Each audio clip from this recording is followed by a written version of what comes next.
You've been lied to about healing. They told you time alone would erase the pain, that distractions would make the wounds fade, that silence meant peace. But if that were true, why do so many scars still ache in the quiet of night? Why do you still feel the weight of memories you never speak about, the invisible burdens that no one else can see? The truth is, hidden pain doesn't disappear on its own. It lingers in the body, in the breath, in the restless thoughts that circle when the world goes dark. Real healing doesn't come from pretending the hurt isn't there. It comes from meeting it with wisdom, compassion, and presence. And for centuries, Buddhist teachings have carried the medicine. Gentle practices that soothe the heart, dissolve old wounds, and restore a peace so deep it feels like coming home. Tonight, as you listen, you will begin to feel the shift. The pain you've carried silently will start to loosen. The noise in your chest will soften. A quiet calm will rise, like water smoothing sharp stones. And when morning comes, you'll wake with a lighter heart, clearer, softer, more at peace. This isn't just another set of words to fall asleep to. This is a journey inward, a return to the part of you that suffering could never touch. Are you ready to heal the pain you've hidden and awaken the peace you've always had? Let's begin. Beneath the quiet of the night, after the opening you've just heard, the mind begins to wonder, is my pain really mine alone? That ache that hides in your chest, that heaviness you carry in silence, could it be part of something much larger than you? This question opens the door to one of the most beautiful and mysterious teachings of Buddhism, Indra's net. A teaching so vast, it changes how you see yourself, how you see others, and how you understand the hidden loneliness that haunts so many hearts. The image is simple yet profound. Ancient sutras describe the net of Indra, a vast web stretched across the universe, infinite in all directions. At every intersection sits a jewel, polished to brilliance, and in each jewel reflects all the others. Nothing exists in isolation. Every movement of light touches every jewel at once, each being containing the reflection of all others. To hear this is to feel the truth. You are not separate. You have never been separate. This teaching is not philosophy to entertain the mind. It is medicine for the wounds you've hidden. When you carry loneliness, when you feel unseen, when your suffering feels like a locked room no one else can enter, the net of Indra reveals another truth. Your life is held in the lives of countless others. Your struggles are not your prison but your bridge to the whole of humanity. The hidden pain you carry is not a mark of isolation but a thread that connects you to everyone else who suffers. That connection is where healing begins. Think of the times you've wept in silence. You believed those tears were yours alone, but somewhere across the world another jewel was shining with the same drops of grief. When you grieve, you join the great chorus of human hearts, and just as your sorrow is not only yours, neither is your joy. A laugh that escapes you on a tired day echoes through the net, touching countless others who need the sound of it, even if you never meet them. Your very being is part of this endless exchange. Hidden pain thrives in the illusion of separateness. Loneliness whispers that no one understands, that your wounds are private shadows. But Buddhism answers with a different voice. Your suffering is understood because it is shared. Every jewel in Indra's net has cracks, and every crack reflects the whole. This doesn't mean your pain is erased. It means your pain is seen in the larger mirror of life. To recognize this is to dissolve the walls of isolation that keep wounds festering. Modern psychology confirms what the sutras taught centuries ago. Connection heals. Studies on trauma show that recovery accelerates when people feel truly understood, when their experience resonates in another's eyes. Indra's net explains why this works. Healing isn't just about releasing what hurts, it's about recognizing that your pain is woven into the lives of others, and in that recognition, something softens. The suffering that felt like a burden you could not share becomes a thread linking you to the vast fabric of humanity. This teaching also reshapes how we hold compassion. To see another suffer is no longer their story, but part of your own. The net reflects it back to you. That stranger on the bus with tired eyes, the neighbor carrying silent grief, the child who hides fear behind a smile, each one is your reflection. To turn away from them is to turn away from yourself. But when you lean toward them with care, when you let their pain touch your heart, you awaken a medicine that flows both ways. You heal them, and you heal the loneliness in yourself. Hidden wounds often linger because we try to keep them secret, fearing judgment or rejection. But Indra's net whispers a radical truth. Even if you never speak your suffering aloud, it is already known because it is already reflected in others. That knowing can bring relief. You are not alone, even in silence. You exist inside a web of being where every breath and every heartbeat resonates across infinite strings. Think of joy in this light. When you smile at a stranger, you believe it ends there. But in truth, that gesture ripples across the net, touching lives you cannot see. A kind act is never small because its reflection multiplies endlessly. This means that your healing, too, is not only yours. Each time you soften into peace, each time you transform a wound into compassion, you alter the reflections in countless other jewels. Someone you will never meet may feel lighter because you dared to heal.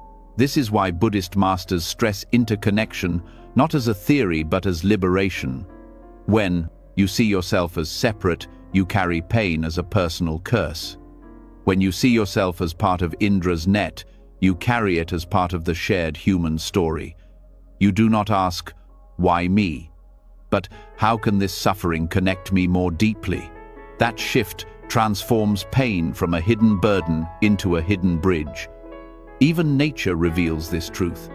A forest is not just a collection of trees. Underground, roots are intertwined in a vast web, sharing nutrients, water, and even warnings of danger. A sick tree is supported by the health of others, while strong trees lend their strength to weaker ones.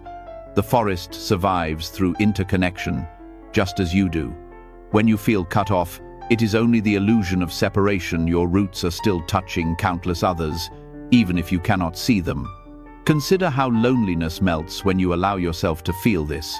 Instead of asking, "Does anyone care?" you begin to ask, "How is this pain reflected in others? Who else carries this ache right now?" In that question, loneliness becomes less of a prison and more of a doorway. And through that doorway flows compassion, both for yourself and for those countless others reflected in your jewel. Hidden wounds heal in this field of recognition.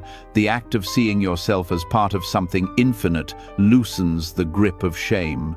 Because if every jewel carries cracks, then your cracks are not flaws but reflections of reality itself. In fact, it is through the cracks that the light of others enters. To hide them would be to dim the brilliance of the net. To reveal them is to allow healing to flow. Even suffering that feels unbearable softens under this vision. Heartbreak, grief, betrayal. These experiences often drive us deeper into the illusion of isolation. But Indra's net reframes them. Heartbreak is not yours alone. It is a universal song sung in a million keys. Grief is not your prison. It is humanity's river flowing through you. Betrayal is not your solitary scar. It is a wound reflected across time. When you see it this way, you stop asking why you were singled out and begin to feel the quiet truth. You are never singled out. You are always part of the whole. This doesn't erase the sting of pain, but it changes its meaning. And meaning is what turns suffering into healing. A wound without meaning festers. A wound understood as shared becomes a source of connection. This is why hidden pain begins to dissolve when you see yourself inside Indra's net. What once felt unbearable now feels like part of the human fabric. You are not cursed, you are connected. In daily life, You can practice this by noticing reflections. When you see someone smile, remind yourself their joy reflects yours. When you see someone in pain, let their suffering remind you of your own tenderness. In both directions, recognize the mirror. This practice changes how you move through the world. You stop feeling cut off, and you begin to feel joined, woven into something infinite and luminous. Healing hidden pain is not about erasing it, it is about seeing it in its true context. Alone, your suffering feels endless. But in the light of Indra's net, your suffering becomes one reflection among countless others, held in the embrace of all beings. That realization doesn't make your wounds vanish, but it does make them lighter, softer, easier to hold. And over time, that softness becomes peace. The teaching of Indra's net shows that every being's joy and every being's suffering ripple across the whole. When you heal, the world heals. When you suffer, you are never alone. And when you see this, loneliness dissolves into connection, and hidden pain finds the space to transform. This is the radical interconnection the sutras spoke of, and it is waiting for you tonight, as the net of stars shines above, reflecting back to you what has always been true. You are part of everything, and everything is part of you. As the truth of Indra's net sinks deeper, something else quietly arises. If all beings are connected, if our joys and sorrows ripple endlessly through one another, then how do we actually hold that knowledge in our daily lives? Not everything can be spoken. Not every wound responds to words. Sometimes speech makes the pain heavier, twisting it into arguments, judgments, or explanations that only deepen the cut. There is another way, one that has been overlooked but carries immense power, the way of noble silence. Noble silence is not simply the act of closing the mouth. It is not the silence of repression, nor the silence of indifference. It is a silence that carries awareness, compassion, and presence. In the Buddhist path, silence is medicine. It heals where words cannot reach, and it restores balance where sound has become noise. To step into this kind of silence is to enter a field where pain loosens without being forced, where wounds soften without being named. When we suffer, the instinct is often to speak it out, to tell, to explain, to make others understand. There is relief in expression, but expression has limits. Words can trap pain into stories, replaying it again and again, making it sharper with every telling. Silence, when held with mindfulness, does the opposite.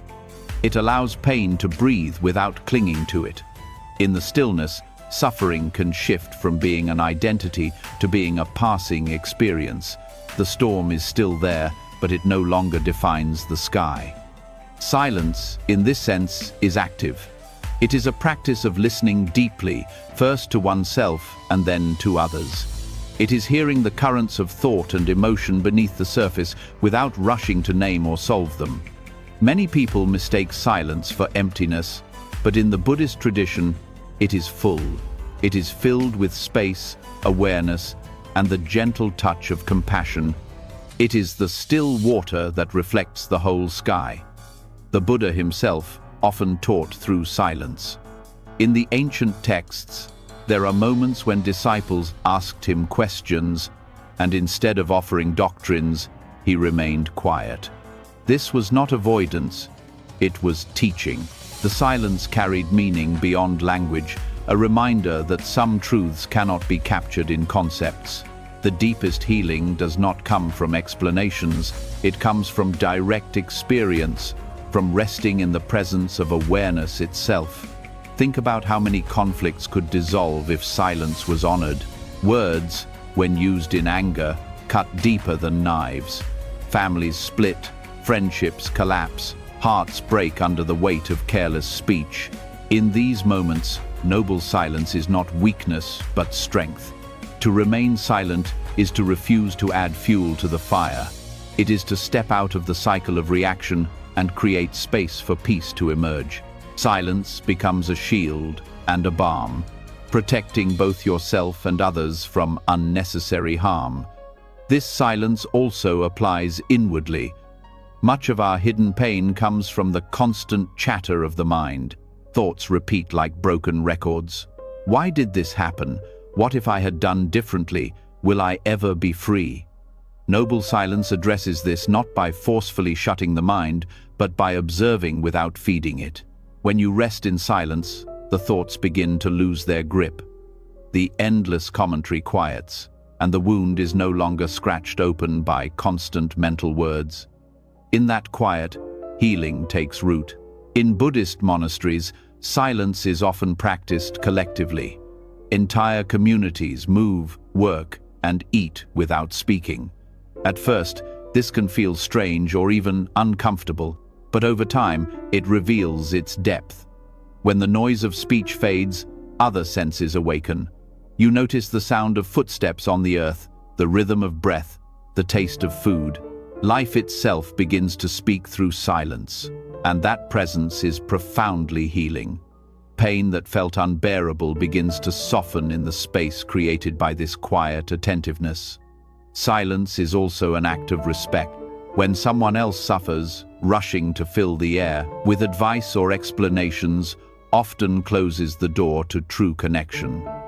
But sitting in silence with another, holding space without the need to fix, is one of the deepest gifts you can give. That presence tells the other person, your pain is safe here. It does not need to be justified. It does not need to be dressed in words. In that silence, they can finally breathe, and sometimes that breath is all that is needed for the first layer of healing to begin. There is also a sacred dimension to noble silence. In silence, the boundaries between self and world blur. You become aware not only of your inner currents, but of the subtle rhythms around you, the wind, the rustle of leaves, the distant call of a bird. This communion dissolves loneliness at its root. You realize you are not alone because you are never separate. Even when no human voice is near, silence reveals the voices of the earth, the sky, the unseen connections that hold you. Hidden pain often thrives in noise, distractions, chatter, endless streams of information. These drown out the quiet where healing waits. By stepping into silence, you allow what has been buried to rise gently to the surface. The pain comes not as a violent eruption, but as a tender stirring, a chance to finally be felt without judgment. This is not silence as escape, but silence as courage, the bravery to meet what words have always tried to cover. When practiced regularly, noble silence transforms daily life. Instead of reacting instantly in conversations, you pause, you breathe, you listen. Instead of drowning every free moment with sound, you allow quiet to enter. Over time, you discover that silence is not empty, it is alive. It carries wisdom that cannot be heard through noise. The heart learns to rest, the mind learns to settle, and the body begins to release the tension it has carried. Silence also nurtures clarity. In the stillness, decisions become clearer, priorities settle into place. Pain that felt overwhelming begins to reveal its lessons. Sometimes the wound is not meant to be analyzed but witnessed. In silence, you become the witness, and the wound begins to release its hold. Healing does not always require answers. Often, it requires only the space to unfold naturally. The practice of noble silence can be integrated in simple ways. Begin with small periods each day where you choose not to speak, not to engage in noise, not even to flood yourself with screens or music. Use that time to listen to your breath, to your body, to the subtle stirrings of your mind. At first, restlessness may arise. This is normal. The mind, addicted to sound, resists the stillness. But with patience, a new depth reveals itself. Silence stops being uncomfortable and begins to feel like home. In relationships, silence can become a sanctuary. Instead of forcing conversations when tensions rise, you can invite silence. Sit together without words, allowing emotions to settle before they harden into conflict. This is not avoidance, it is wisdom. Silence gives both people the space to see clearly and return with compassion instead of anger. Over time, this practice builds trust, because silence shared without fear becomes a bond stronger than speech. There is also a deeper silence, the silence of meditation. When the mind grows still enough, even thoughts fall away, and what remains is pure awareness, silent, boundless, free. In this silence, hidden pain dissolves not because it is solved, but because it is seen as part of a larger whole. The small self, with all its wounds and stories, is revealed as a passing reflection. Awareness itself has never been wounded. Resting in that silence, you touch a peace beyond words, a peace that cannot be broken. Noble silence teaches us that not all pain needs expression. Some pain needs stillness, presence, and space. Words often seek to control or explain suffering, but silence allows it to transform naturally. In silence, you do not fight your wounds. You do not hide them, you let them breathe in the open air of awareness until they find their own way to healing. The world today is filled with noise, and in that noise, hidden pain multiplies. To return to silence is a radical act, a way of reclaiming your own heart from the chaos. It is choosing to heal, not by doing more, but by allowing less. In silence, peace is not created, it is uncovered. The stillness reveals that beneath all wounds, beneath all noise, there has always been a quiet center untouched by pain. Resting there, healing becomes natural, inevitable, complete. Silence, when held with awareness, teaches that healing does not always require words. In that stillness, the heart learns to release its grip. The mind loosens its restless stories, and wounds begin to soften on their own. Yet silence alone does not complete the path. Out of that stillness arises another medicine, one so simple it is often overlooked. A curve of the lips, a soft light in the eyes, a gesture so small yet carrying the weight of liberation itself, the act of smiling. The smile in Buddhist teachings is not a performance. It is not forced cheer or social politeness. It is a subtle radiance, a reflection of freedom from within. When the Buddha is shown with a serene smile, it is not because he escaped suffering, but because he saw through its illusions. That gentle expression reveals a mind that no longer clings, a heart that rests in peace, and a presence that offers healing without a single word. The smile is the embodiment of noble silence, transformed into joy. A genuine smile carries energy that cannot be measured by surface logic. Neuroscience today confirms that smiling softens the nervous system, calms stress hormones, and gently rewires the brain toward ease. But beyond the science, the Dharma points to a deeper truth. The act of smiling, even in the face of despair, is a radical statement.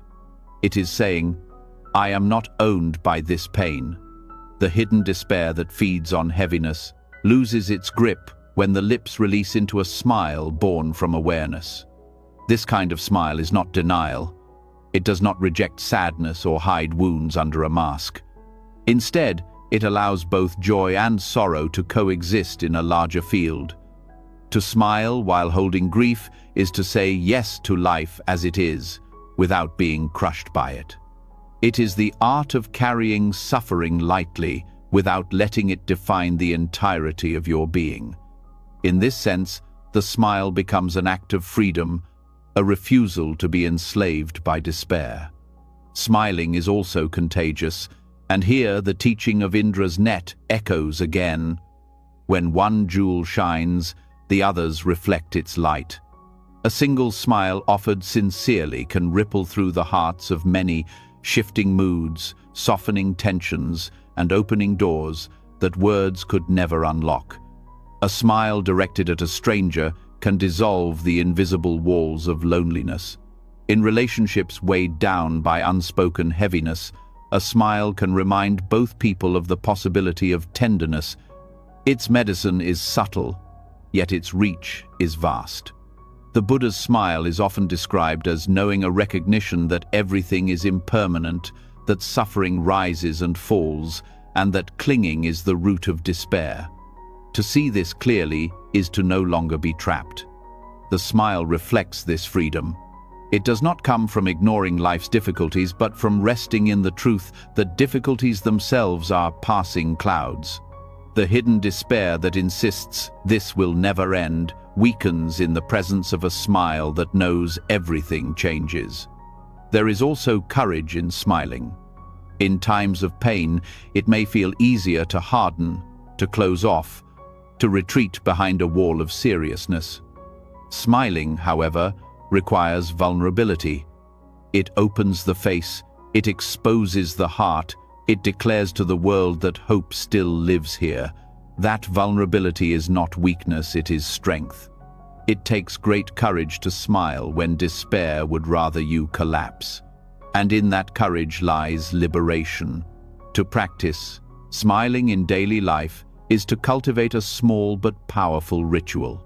Begin not by forcing joy, but by relaxing the face, softening the breath, and allowing a gentle curve to rise naturally. Even if the heart is heavy, the act itself invites the body and mind to remember peace. Monks in the Zen tradition sometimes practice half-smiling during meditation, a subtle expression that reflects inner ease.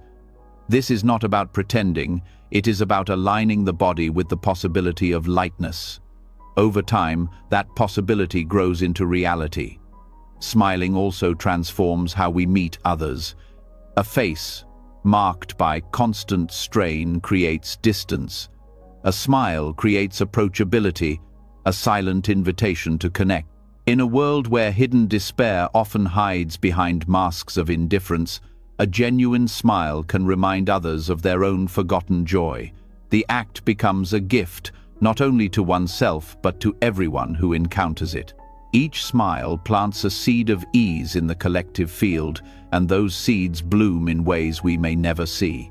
Hidden despair often thrives because it convinces us that life is only suffering, that joy is out of reach. The Dharma counters with a radical proposal. Joy is always present, even in small, subtle forms. The smile is a doorway into that truth. When you allow yourself to smile, you affirm that despair does not have the final word. You uncover joy that was hidden beneath layers of thought. This is not escapism, it is liberation through recognition. Smiling also bridges silence and speech.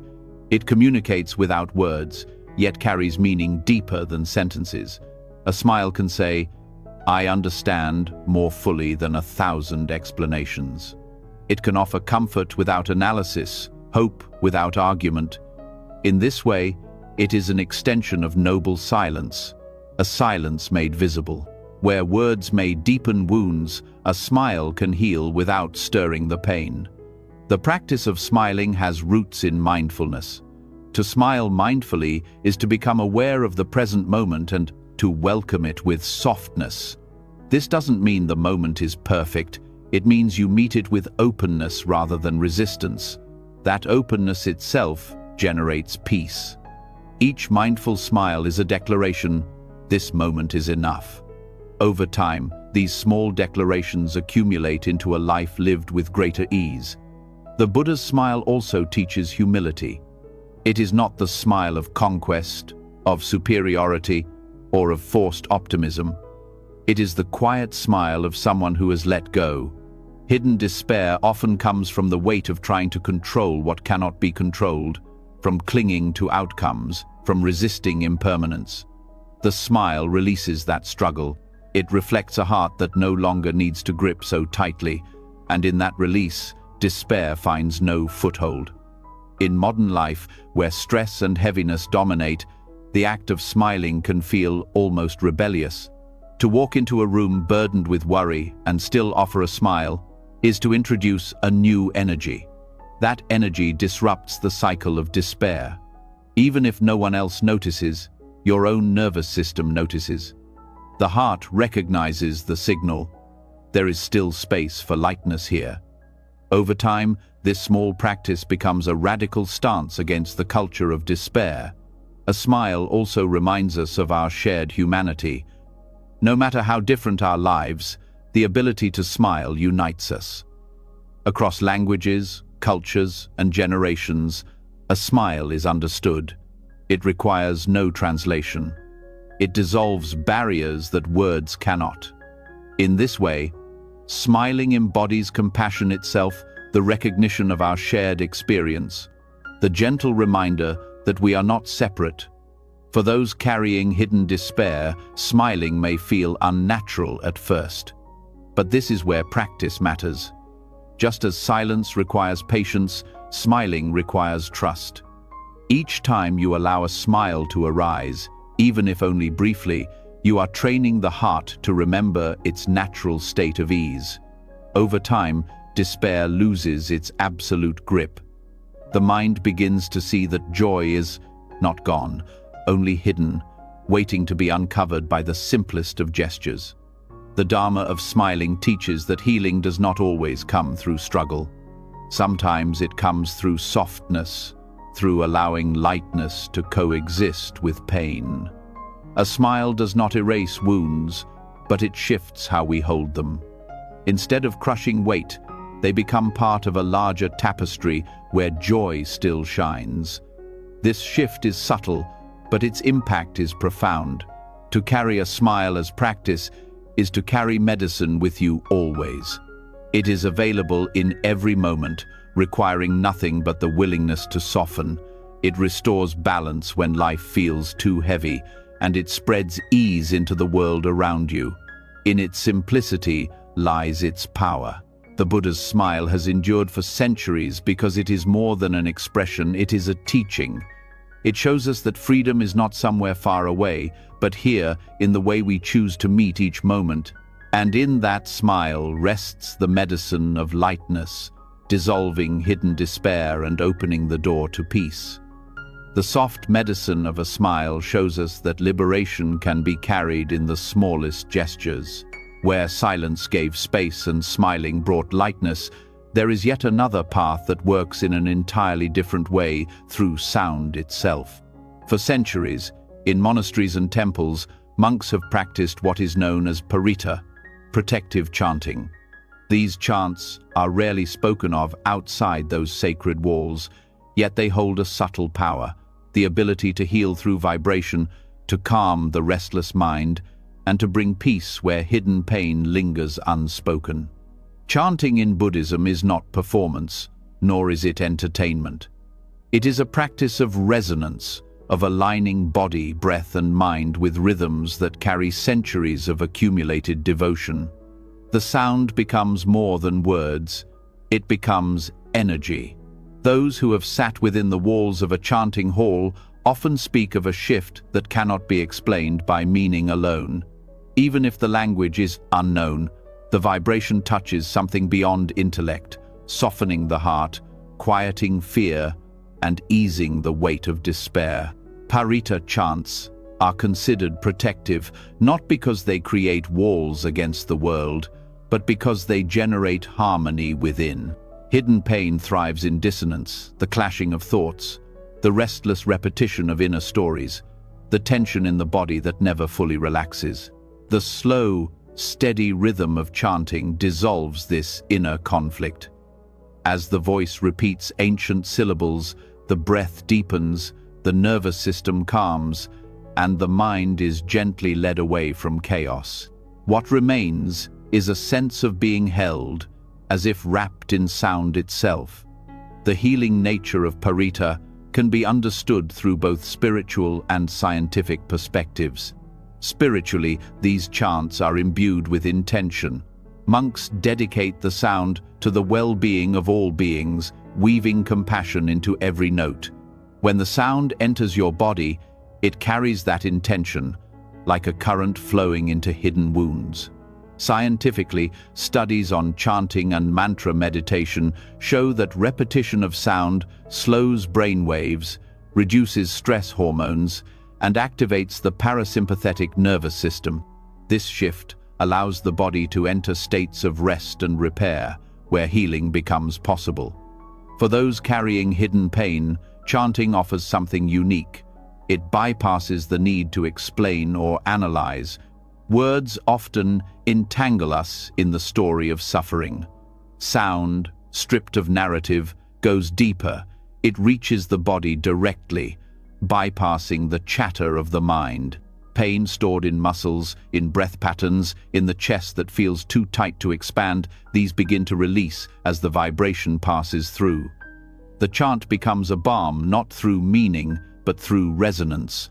The practice is communal in its traditional form, and that adds another layer of healing.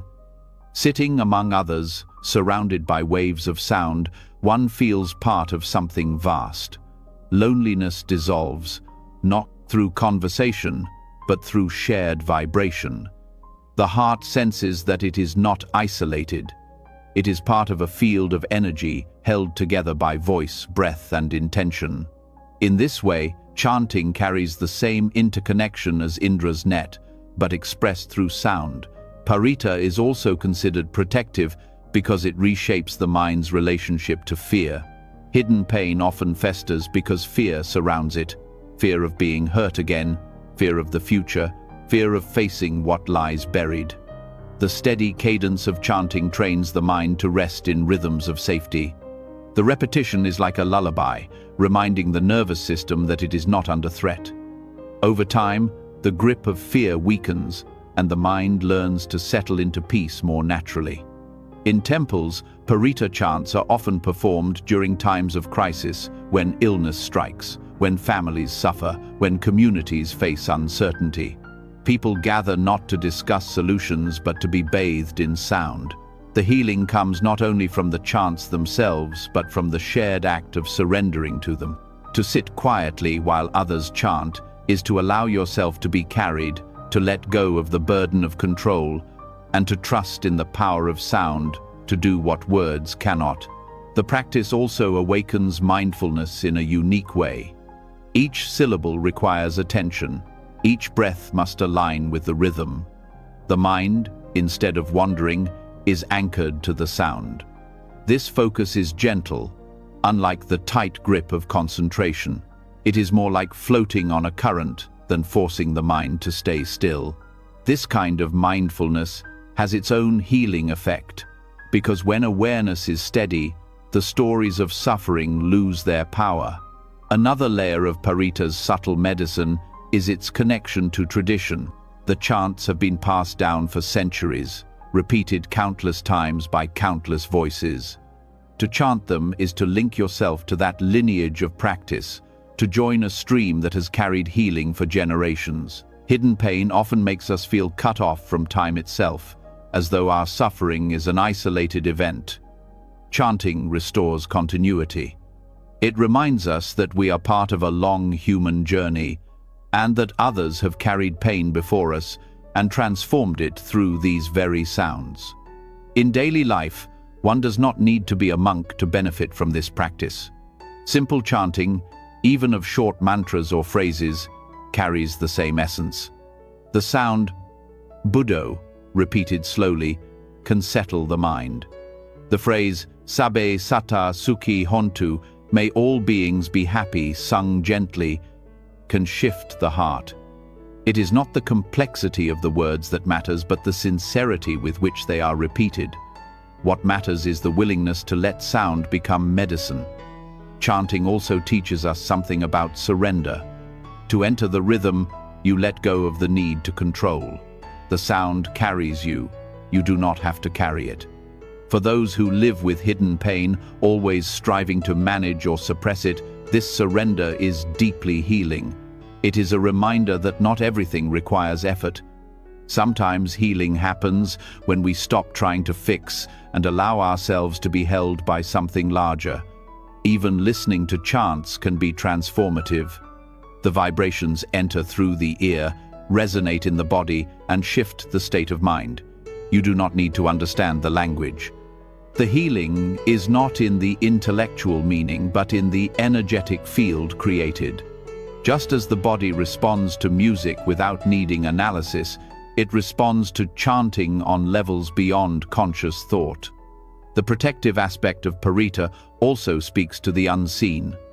The tradition holds that chanting generates fields of positive energy that shield the mind from harmful influences, both internal and external. Whether one interprets this in mystical terms or psychological ones, the effect is real.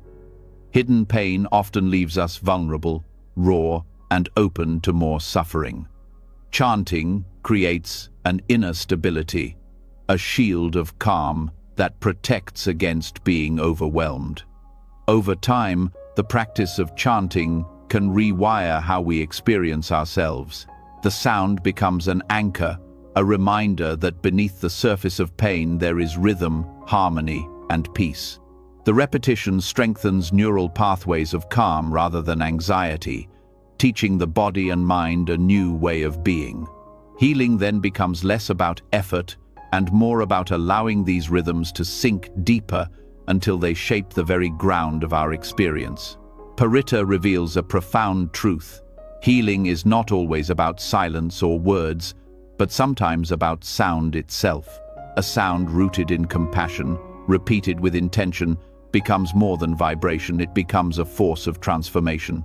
Where despair was heavy, chanting introduces lightness. Where fear was sharp, chanting introduces calm. Where loneliness was suffocating, chanting reminds us of our shared human song. Hidden pain does not need to remain hidden. Through the subtle power of Parita, it can be met, held, and transformed. Not by explaining it, not by analyzing it, but by letting the body and mind bathe in rhythms older than memory. In these chants, there is protection, there is peace, and there is the quiet assurance that even in the darkest places, healing is still possible through the simplest of sounds. The gentle waves of chanting reveal how sound itself can soothe hidden wounds and protect the mind from restless storms.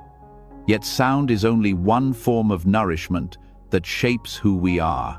Just as the body depends on food to survive, the heart and mind are constantly fed by subtler forms of intake.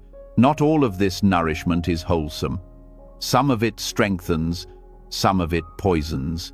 This is why the Buddha spoke of the 4 nutriments, teachings that uncover how invisible forms of food shape our suffering and our peace.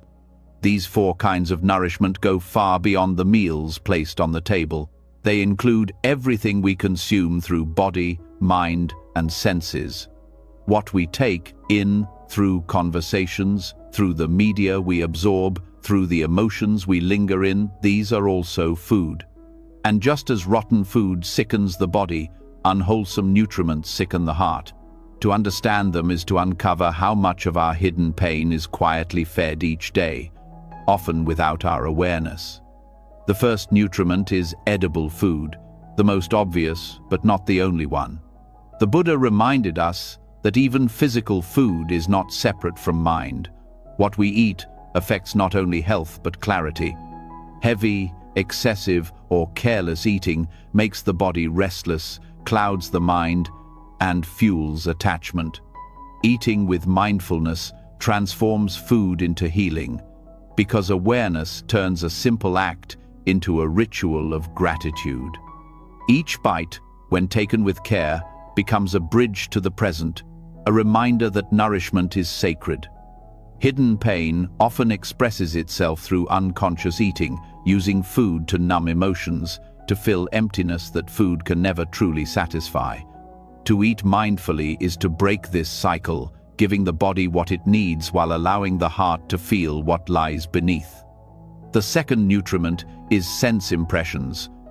Every sight, sound, smell, taste, and touch enters the mind like food enters the body.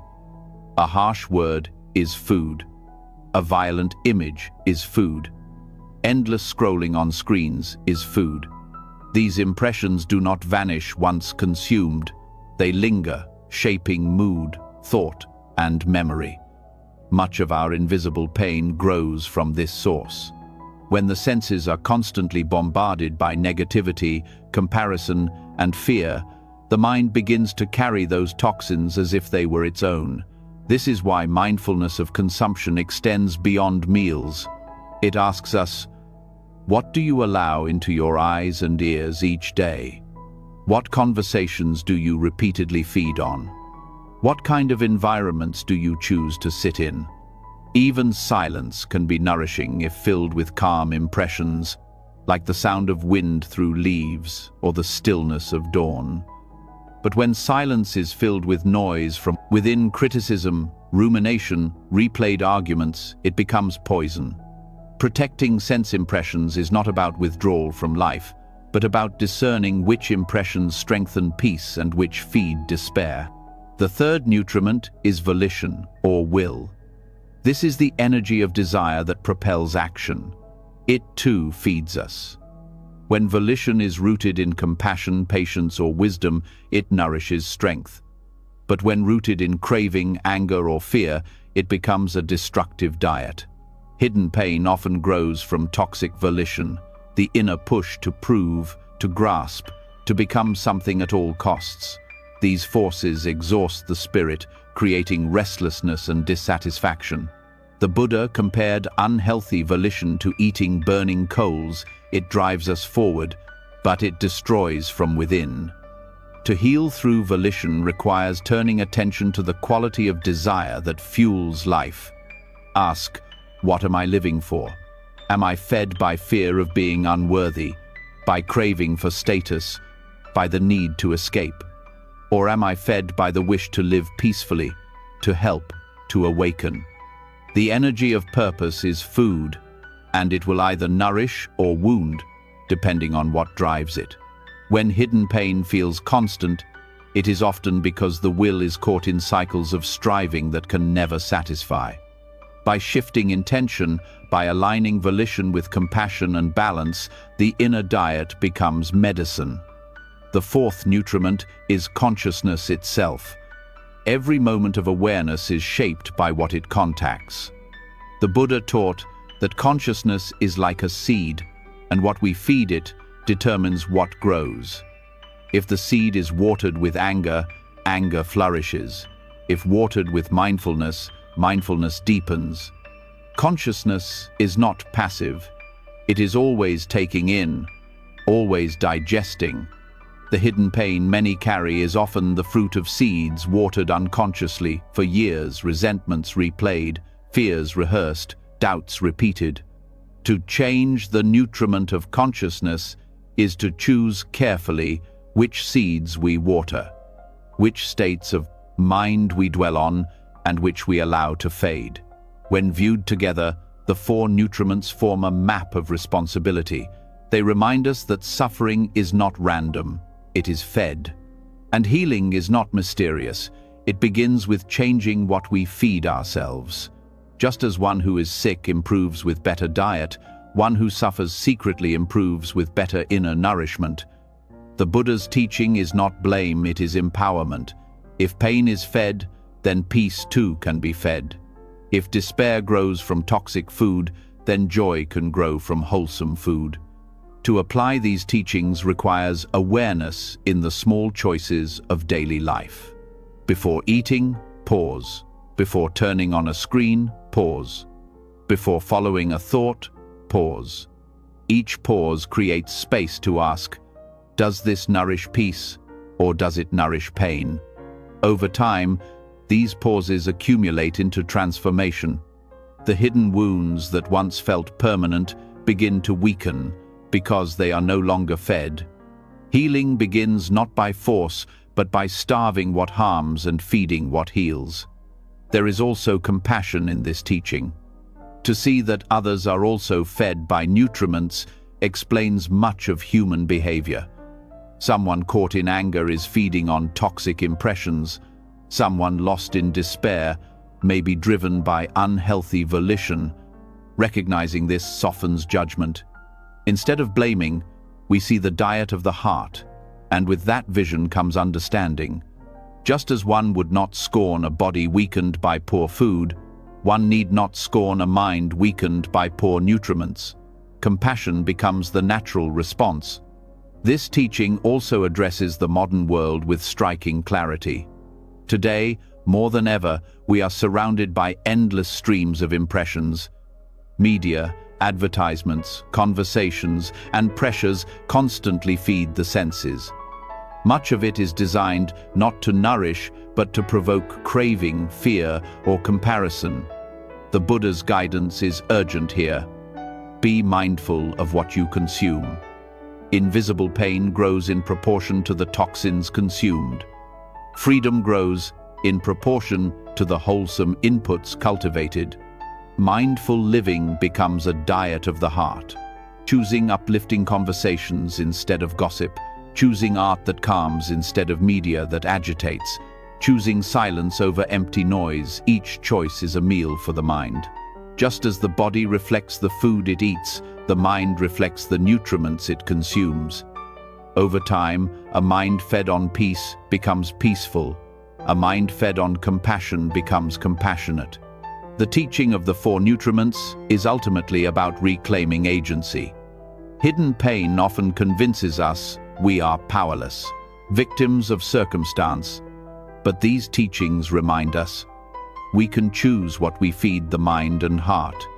Each day, in small ways, we decide whether to feed despair or to feed peace. This power is subtle, but it is transformative. Nourishment is ongoing, and with awareness, it becomes the foundation of healing. Through this teaching, invisible pain becomes visible.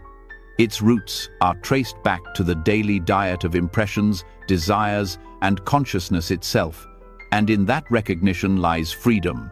The cycle can change. Healing is not distant. It begins with the next choice of what to take in. In this way, the Buddha offered a teaching both profound and practical. Tend carefully to the nutriments of life, and peace will naturally follow. When the teaching of the four nutriments shows that pain is often fed by what we consume, it naturally leads to a deeper question. Who is it that eats? Who is it that suffers? And what exactly is being nourished?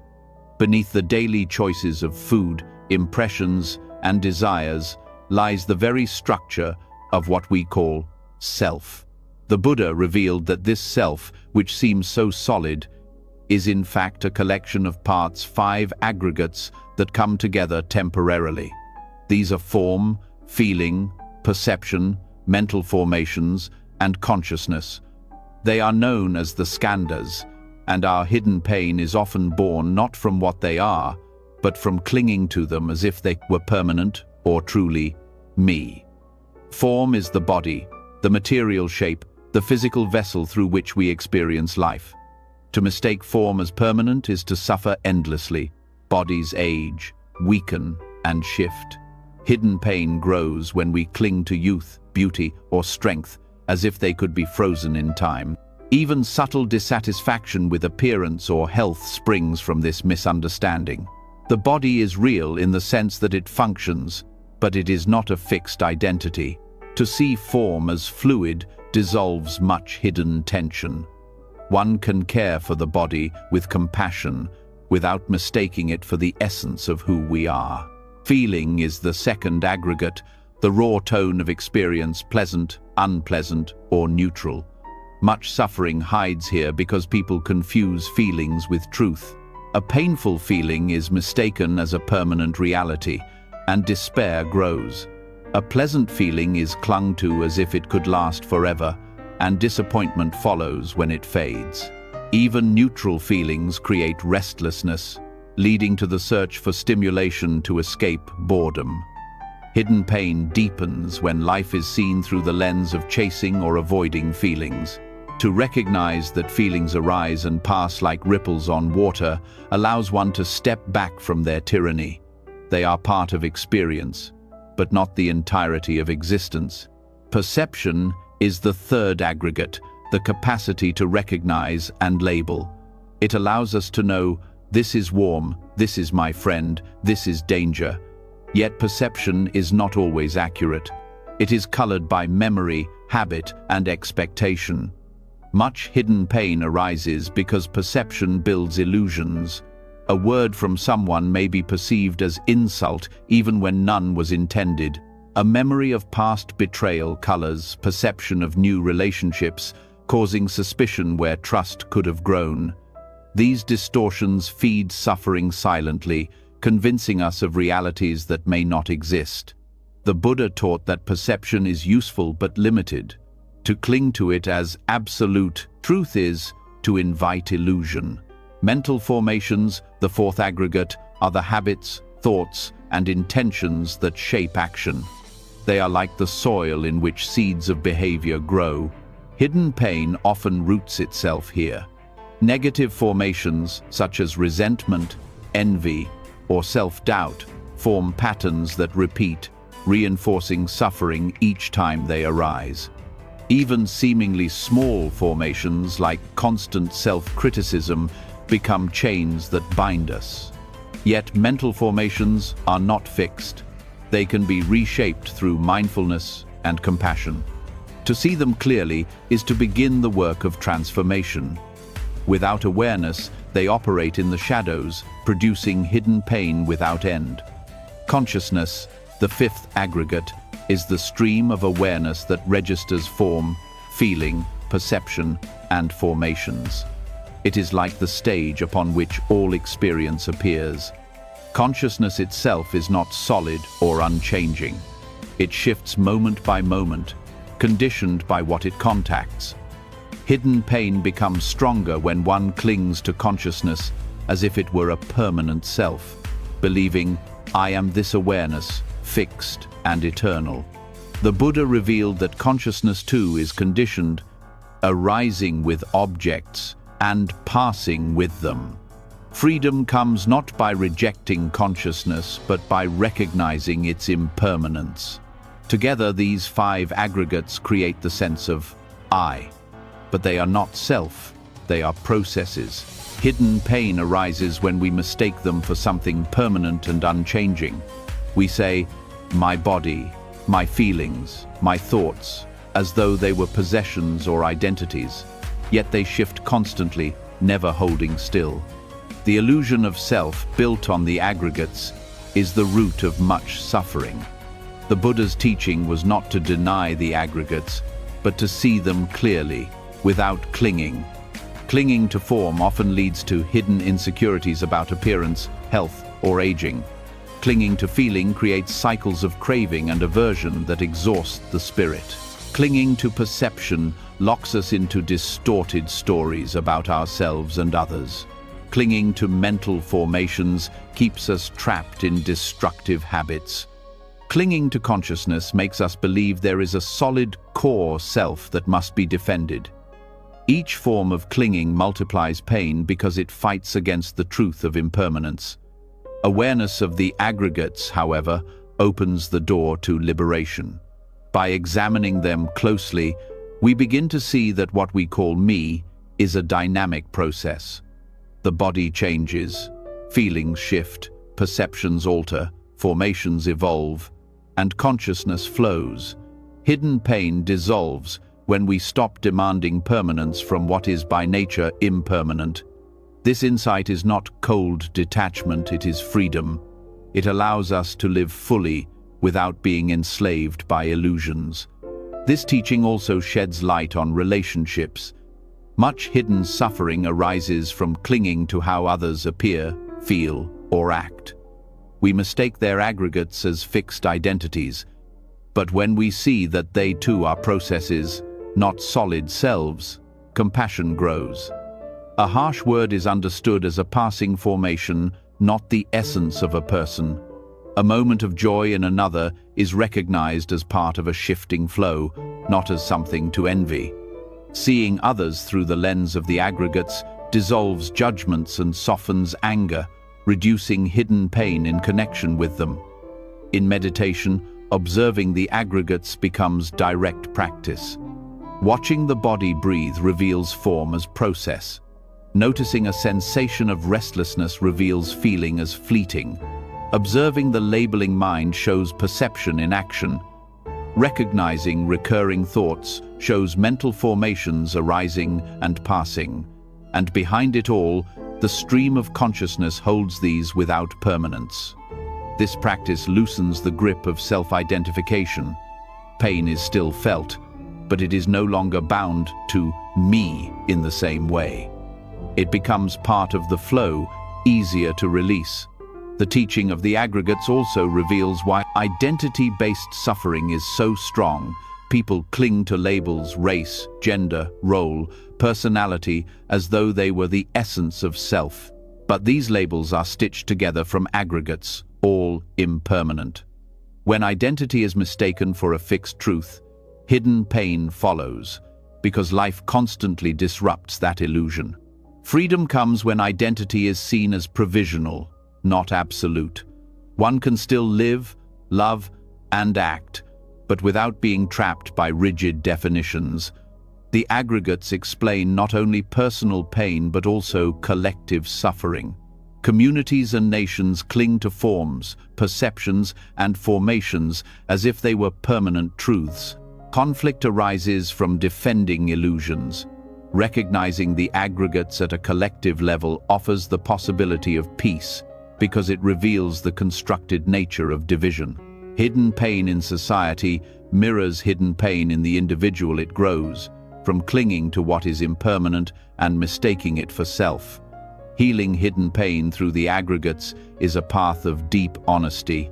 It asks us to examine what we take to be most intimate, our bodies, our feelings, our thoughts, and to see them as processes, not possessions. This can feel unsettling at first because the sense of I loosens. But in that loosening lies liberation. When nothing is solid, nothing can be truly threatened. Pain is still present, but its weight is lighter, its hold less absolute. The Buddha compared the aggregates to a chariot. The chariot is not one part, but the coming together of wheels, axles, frame, and harness. Likewise, the self is not one thing, but the coming together of aggregates. To cling to the chariot as permanent would be folly, just as to cling to the self as fixed is illusion. When we see this clearly, hidden pain rooted in clinging loses its foundation. In daily life, reflection on the aggregates can transform ordinary moments.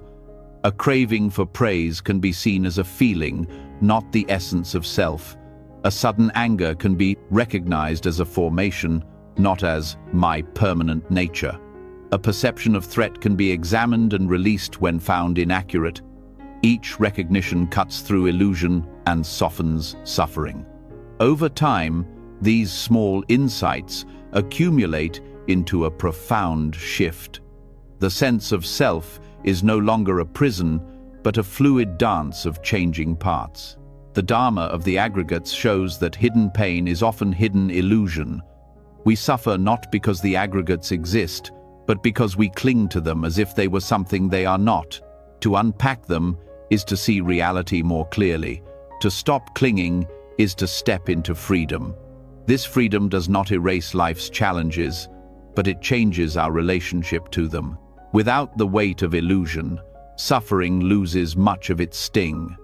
And in that release, peace emerges quiet, spacious, and real. When the truth of the aggregates reveals that what we cling to is never solid, another question naturally rises. How then do we meet the waves of life? Bodies shift, feelings rise and fall, perceptions mislead, mental habits repeat, and consciousness flows without pause. To see these clearly can bring relief, but it can also leave us exposed to storms of emotion. Joy comes, then vanishes. Anger burns, then cools. Grief swells without warning. If we cannot hold on to anything, how do we find stability? The answer is found in a practice often forgotten, yet central to the Buddha's path, upekkha, equanimity. Equanimity is not coldness. It is not detachment that withdraws from life. It is the steady heart that remains balanced even as emotions move like weather across the sky. This balance is not indifference. It is care without clinging, openness without drowning. To cultivate equanimity is to cultivate the ability to stay steady while feeling fully. It is the art of being present in joy without grasping, present in pain without collapsing, present in uncertainty without fear. Hidden pain often grows because emotions are either suppressed or exaggerated. Suppression pushes them down, where they ferment and harden into unspoken wounds. Exaggeration amplifies them, fueling reactions that bring more suffering. Equanimity dissolves both extremes. It allows feelings to arise, to be seen, and to pass without either pushing them away or being swept away by them. This is why upekkha is medicine for emotional storms. It holds space for the full truth of experience while protecting the heart from imbalance. Equanimity rests on the wisdom of impermanence. Every emotion, no matter how powerful, has a beginning, a peak, and an end. Fear feels overwhelming until it fades. Joy feels endless until it shifts. Anger seems absolute until it softens. The hidden pain of emotions comes not from their presence, but from believing they will last forever or that they define who we are. Equanimity remembers, this too will change. With that remembrance, the storm is weathered without fear. The Buddha described equanimity as one of the 4 immeasurable states of the heart, alongside loving kindness, compassion, and sympathetic joy. Without equanimity, these qualities can become unbalanced. Loving kindness can burn out into attachment, compassion can collapse into despair, joy for others can twist into envy. Equanimity keeps them steady, like the deep roots that hold a tree firm when winds rise. Hidden pain often comes from imbalance in the heart, caring too much until one is crushed, or closing off to avoid being hurt. Upekkha dissolves both tendencies by providing balance without indifference. To practice equanimity is to train the mind to see all beings, including oneself, as subject to causes and conditions. Everyone acts from their aggregates, from nutriments, from patterns they may not even understand. With this understanding, anger softens. The harsh words of another are seen as the fruit of their conditions, not as a permanent mark of their essence. Likewise, our own mistakes are seen not as fixed flaws but as the result of conditions that can change. This vision dissolves hidden pain born of judgment, both of self and others. Equanimity also transforms how we meet success and failure. Hidden pain often lurks in the shadows of both. Success creates fear of loss, while failure breeds shame. Equanimity holds both outcomes lightly. It recognizes that success is pleasant but temporary, failure is painful but also temporary, and neither defines the depth of our being.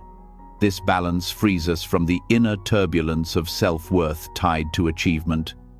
With upekkha, peace is not dependent on outcomes but flows from inner steadiness.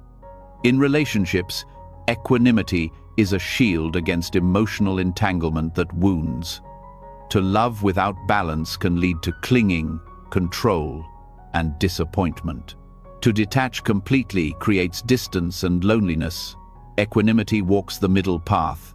It allows deep care without trying to possess or change others. It allows empathy without drowning in another's suffering. In this way, equanimity becomes the foundation of healthy love, love that supports, not suffocates. Hidden pain often comes from resistance to what is beyond control. Equanimity releases this resistance. It accepts that life includes birth and death, gain and loss, praise and blame, joy and sorrow. These pairs are the natural currents of existence. To fight them is to exhaust the spirit. To accept them with balance is to rest in peace even when storms rage. This acceptance is not passive, it is active wisdom, a conscious choice to rest in stability rather than chase control. Equanimity also addresses the hidden pain of injustice. When faced with cruelty or unfairness, the heart naturally burns. Without balance, this fire turns into bitterness or despair. With upekkha, the fire is transformed into clarity and strength. Equanimity does not deny wrongs. It prevents being consumed by them. It allows action to arise from wisdom rather than reactivity. This is how equanimity heals not only personal wounds, but also the wounds of society. It creates space for compassionate action without the poison of hatred. The practice of equanimity can be cultivated through meditation and daily mindfulness. In meditation, one observes sensations, thoughts, and emotions arise and pass without clinging or aversion. The breath becomes an anchor, reminding us of the rhythm of change. Over time, the mind learns to remain steady, not because emotions disappear, but because their impermanence is deeply known. In daily life, equanimity can be practiced by pausing before reacting, by remembering that all beings act under conditions, and by softening expectations of permanence in a world of change.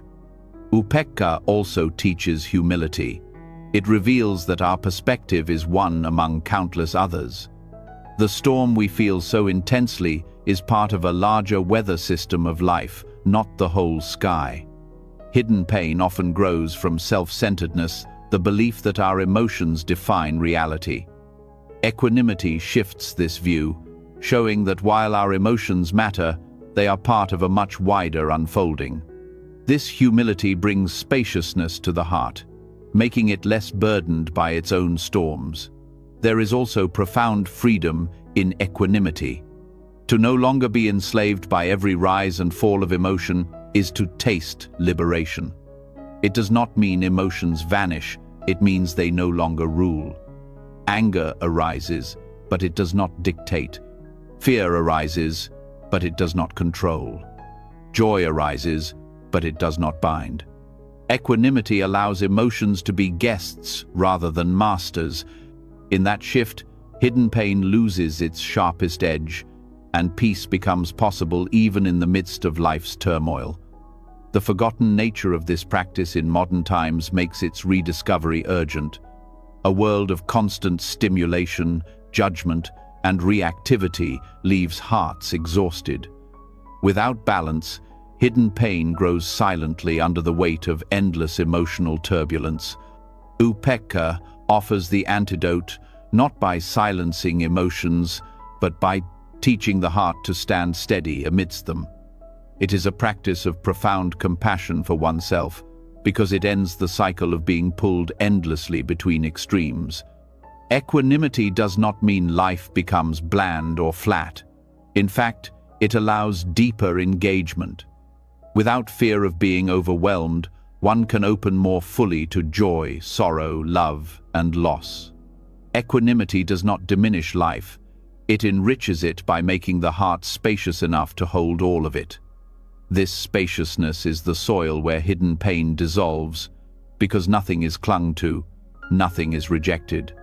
Everything is seen, felt, and released in balance. To live with equanimity is to live with a steady flame that does not flicker with every wind. It is to walk through emotional storms with dignity, to care deeply without collapsing, to act wisely without being consumed. Hidden pain, which thrives on imbalance, cannot survive in this field of balance. Upekkha is not just peace, it is the kind of peace that arises when nothing can shake the center of the heart. And in that unshakable center, liberation is found. Equanimity shows us how balance steadies the heart in the middle of life's storms. Yet, even with balance, pain still arrives. The body aches, loss strikes, disappointment unfolds, and grief touches every life. These are part of existence and cannot be avoided. But the Buddha revealed something striking. Much of what we suffer is not from the pain itself, but from what the mind adds afterward. This teaching is known as the parable of the two arrows, and it exposes the hidden wound most people never notice. The first arrow is life itself. It is the sharp reality of being human. Aging, illness, injury, rejection, death. These are wounds that strike all beings. No one escapes them, not even the awakened ones. The second arrow is different. It is the arrow of the mind, the stories, judgments, fears, and resistance that follow the first wound. The first arrow pierces the body or the heart, but the second arrow pierces the mind. And often, this second wound causes far more suffering than the first. When grief arrives, the first arrow is the raw ache of loss. The second arrow is the thought, "This should not have happened. I cannot survive this. Life is unfair." When insult arrives, the first arrow is the sting of harsh words. The second arrow is the thought, "I am worthless. They always treat me this way. I will never be respected." When sickness comes, the first arrow is the pain of the body. The second arrow is the thought, "Why me? My life is ruined. I will never be whole again." These mental arrows are optional, yet most people fire them without realizing it. Hidden pain thrives on the second arrow.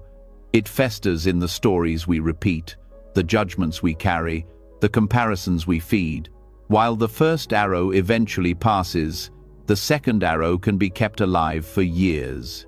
A betrayal in childhood may remain as a first arrow for a moment, but the second arrow of "I can never trust anyone" can dominate an entire lifetime.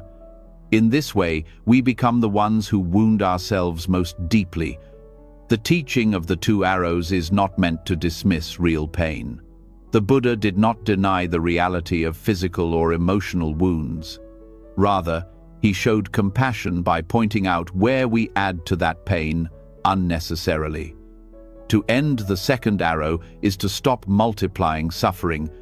It is to allow the first arrow to be what it is: real, human, unavoidable, without adding layers of self-punishment. The practice begins with recognition. When pain arises, ask, "What is the first arrow here, and what am I adding?" This simple inquiry reveals how quickly the mind fires the second arrow. A single disappointment can spiral into hours of rumination. A moment of embarrassment can grow into weeks of shame. Each time the mind repeats these thoughts, the wound deepens.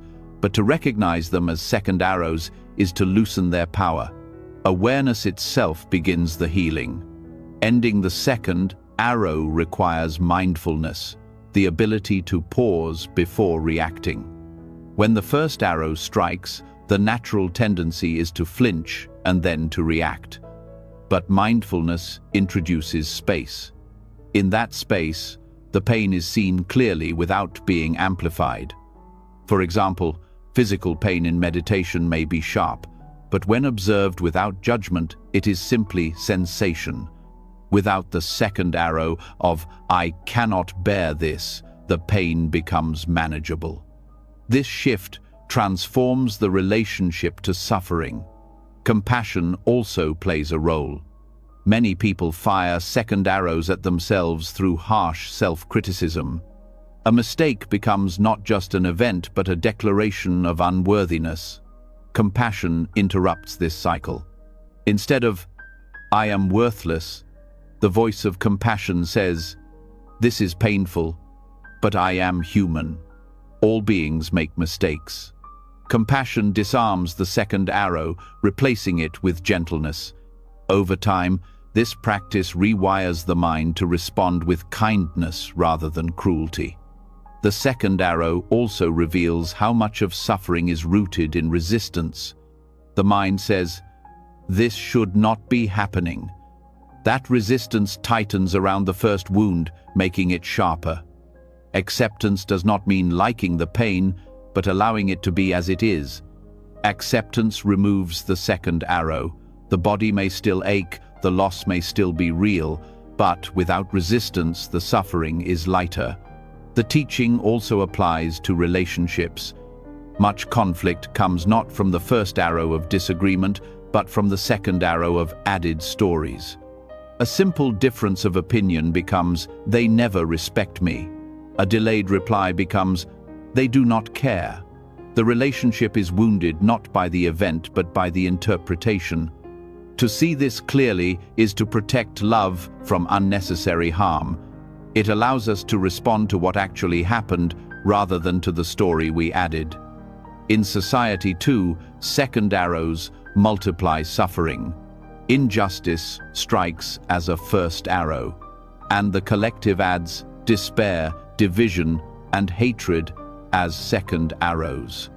While action is needed to address real harm, multiplying hatred only deepens wounds. Equanimity and compassion help communities face the first arrow without firing countless more. This creates space for wise response instead of endless reactivity. The two arrows also explain why some people seem resilient while others collapse under similar circumstances. The resilient feel the first arrow but do not fire the second. They allow pain but do not add layers of story. Those who collapse often suffer more from the arrows they fire themselves than from the original wound. Resilience, then, is not about avoiding pain, but about refusing to multiply it. Meditation offers a direct way to practice this teaching. In mindfulness of body, sensations of discomfort arise. Instead of adding stories, the meditator notes them as heat, pressure, or ache. The pain is felt but not personalized. This simple practice trains the mind not to add the second arrow. In mindfulness of mind, thoughts are seen as passing phenomena, not truths. A thought of fear is labeled fear, then released. The arrow is recognized but not driven deeper. Over time, this skill extends to daily life, where arrows can be stopped before they wound further. The two arrows teaching also reshapes how we hold memory. Many suffer not because of the past itself, but because of the second arrows. They continue to fire whenever the memory arises. The past cannot be undone, but the arrows fired in the present can be stopped. Each time we remember without adding judgment, the power of the past weakens. The wound remains, but the suffering lessens. This is the essence of healing through awareness. The difference between pain and suffering becomes clear here. Pain is the first arrow, real, physical, emotional. Suffering is the second arrow, the mental addition. To understand this difference is to take responsibility for the part we can change. We cannot stop all pain, but we can stop the unnecessary arrows we shoot into ourselves. This understanding is deeply empowering because it shows that freedom is possible even in the presence of pain. Over time, the practice of ending the second arrow creates a profound shift in daily life. Small frustrations no longer spiral into long hours of anger. Setbacks no longer become permanent identities. Even deep losses become lighter when not multiplied by endless stories. This does not make one cold or indifferent. On the contrary, it makes the heart more compassionate, because when we stop adding to our own suffering, we have more space to meet the suffering of others. The Buddha's teaching of the two arrows is simple, but its depth is vast. It reveals the hidden wound of the mind and offers the key to release. To live this teaching is to accept the first arrow with courage and to refuse the second arrow with wisdom. In this balance, hidden pain dissolves, and peace arises not from avoiding life, but from meeting it with clarity. The first arrow may be unavoidable, but the second arrow is always a choice. And in choosing not to fire it, we find freedom in the very heart of suffering. The teaching of the two arrows reveals how much of our suffering is created by the mind itself, piling story upon story until the original pain is nearly forgotten beneath layers of self-inflicted wounds. But even deeper than this lies another truth. There are forces within us that actively seek to maintain suffering, voices that whisper convincingly, doubts that appear as reason, cravings that feel like freedom yet bind us tighter. In Buddhist language, these forces are called Mara. They are not demons outside waiting to attack, but patterns inside that sabotage peace while disguising themselves as our own thoughts and desires. Mara is subtle. Rarely does it appear as an obvious enemy. More often it hides in familiar voices. You'll never be enough. You can rest after you prove yourself. Indulge now. You'll deal with the consequences later. These thoughts sound logical, even practical, but their effect is the same. They keep us chained to cycles of dissatisfaction. Hidden pain thrives here because the sabotage feels like our own decision, our own will. Yet beneath the surface, it is simply old conditioning, an inner current that seeks to pull us away from freedom. One form Mara takes is doubt. Doubt whispers that the path of healing is pointless, that meditation is a waste of time, that peace is for others but not for you. This doubt is powerful because it pretends to be intelligence.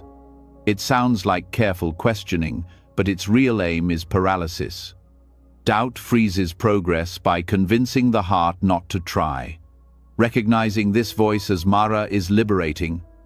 Doubt may still arise, but instead of bowing to it, we can see it for what it is, a passing trick, not the truth. Another form of Mara is desire, not in the sense of simple needs, but craving that promises satisfaction while delivering restlessness. The desire for recognition, the hunger for possessions, the endless chase for stimulation, these are forms of Mara disguised as fulfillment. They whisper, "Once you achieve this, once you gain that, then you will be at peace." Yet each time the goal is reached, dissatisfaction soon returns. Hidden pain deepens because the chase never ends. The cycle is endless until the craving itself is seen as the trap. Mara also appears as aversion. This is the voice that resists discomfort, that lashes out in anger, that avoids what feels unpleasant. It says, "You should not have to feel this, escape it, push it away." On the surface, this seems protective, but in truth it multiplies suffering. Avoidance makes fear grow stronger. Anger poisons the heart long after the moment has passed. Aversion feeds hidden pain by teaching us to run from what must simply be faced.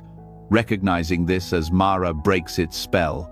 When we stop fleeing, the pain itself begins to soften. A subtler form of Mara is pride. This voice inflates the self, convincing us we are superior, or at least that we must always appear strong. Pride can sound empowering, but it secretly isolates us. It refuses vulnerability, which is essential for true healing. Pride rejects connection, keeping wounds hidden. This too is sabotage, because while pride may protect the ego, it starves the heart of intimacy and support. The pain remains locked inside. Seeing pride as Mara allows us to open, to admit need, to accept help without shame. Mara is not only internal, it works through culture and society as well. Advertisements that tell us we are incomplete without buying more. Systems that reward exploitation over compassion, norms that equate worth with productivity, these are also forms of Mara. They disguise harm as success, encouraging us to sabotage our well-being in the name of achievement. Hidden pain grows when we measure our lives by these false standards. Recognizing this influence allows us to step back and choose a different measure, one rooted in peace rather than endless striving. The Buddha himself encountered Mara under the Bodhi tree as he sat on the brink of awakening. Mara sent visions of temptation, fear, and doubt, each designed to break his resolve. But the Buddha did not fight or flee. He simply saw Mara clearly, recognized the illusions, and remained unmoved. Finally, he touched the earth as witness to his awakening, and Mara's power dissolved. This story is a mirror for our own practice. Mara will appear in thought and feeling, but the key is recognition. To see Mara as Mara is to strip it of power. Hidden pain persists when Mara remains unseen. Doubt convinces us healing is impossible. Craving convinces us peace lies elsewhere. Aversion convinces us to flee from discomfort. Pride convinces us to hide. But when each of these is named, when each is seen as a trick of Mara, the grip loosens. Recognition itself is the antidote. The thought may still arise, but it no longer commands obedience. In daily life, practice means pausing when strong thoughts or urges appear. Instead of following immediately, ask, Is this nourishment or is this Mara? That simple question can reveal much. A craving for endless scrolling, a sudden wave of despair, a harsh judgment of self. These can be recognized not as truth but as subtle sabotage. The pause gives space to choose differently. This is how Mara is defeated, not by force but by clarity. Mara also thrives in the shadows of shame. The thought that I am broken beyond repair is one of its most poisonous arrows. This voice convinces people to keep silent, to never seek help, to carry hidden pain as though it were their identity. But to expose shame to the light of awareness is to reveal Mara's trick. The Buddha taught that all beings carry seeds of awakening, that no one is beyond healing. Shame is Mara's illusion. Truth is that the heart is never too damaged to be free. Sometimes, Mara takes the form of restlessness. It drives us to constant activity, convincing us that stillness is dangerous or useless. But in avoiding stillness, we avoid the very space where healing unfolds. This is why meditation feels difficult for many. The restlessness is Mara, trying to keep us from meeting ourselves. Recognizing this can transform practice. Instead of seeing restlessness as failure, we can see it as the very moment Mara appears, giving us the chance to see through it. There is also the Mara of despair.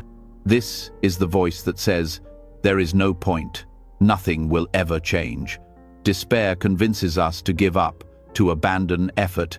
Yet despair is not truth, it is a passing state, a cloud in the mind.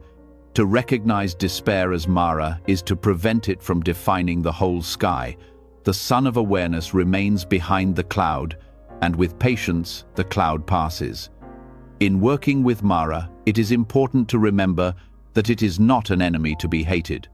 To hate Mara is to fall into another trap, to create a version where understanding is needed. The Buddha did not destroy Mara. He acknowledged it with calm recognition. Likewise, we heal not by waging war on ourselves, but by seeing clearly. Each time we recognize sabotage as illusion, we strengthen wisdom and weaken hidden pain. The Dharma of Mara is therefore about honesty. It asks us to look at the ways we sabotage ourselves and to name them without fear. It shows us that what feels like our own thoughts are often echoes of conditioning, old habits wearing new masks. By shining light on these patterns, we take back freedom. The hidden demons lose their power when we see them clearly. To live with this awareness is to live with vigilance but also compassion.